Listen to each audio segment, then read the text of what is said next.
The FBI released more clues about a man they call a person of interest in Tuesday's bombing outside of the NAACP office in Colorado Springs. Officers have increased patrols in the area.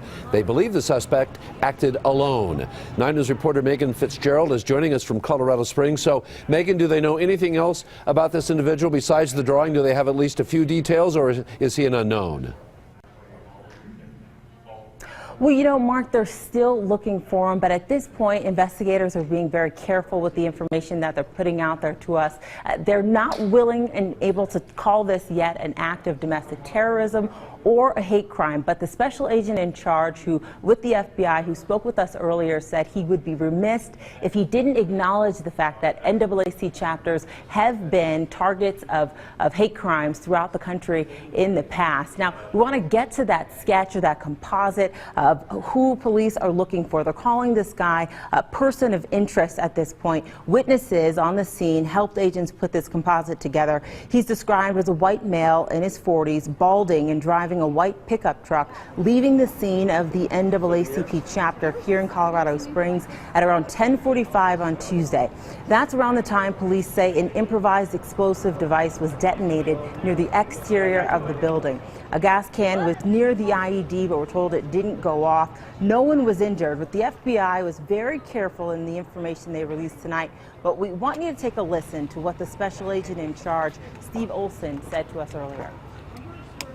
This building houses the Colorado Springs chapter of the NAACP and Mr. G's Hair Design Studios.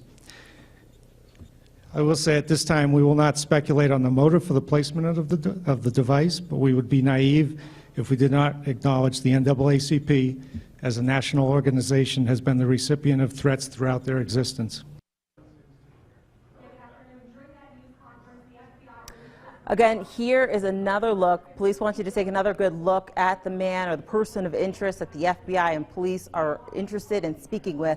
Now, sources tell me the device will be analyzed for fingerprints and DNA at the FBI lab. Investigators are hoping that will provide them with additional information. But again, anybody who has information about this guy, even the smallest tip, they stress, Mark, could help them crack this case. And again, there is a $10,000 reward for anybody with information leading to an arrest.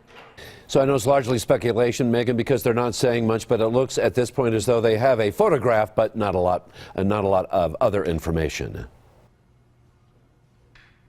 Exactly. At this point, they're heavily relying on the public, anybody in the area who might have seen this guy, a white pickup truck speeding away in that area of the NAACP chapter, to call police. Again, even the smallest tip, something people might not even realize is that big of a deal. Police are encouraging them to call because that might be the case, or the tip rather, that they need to break this case.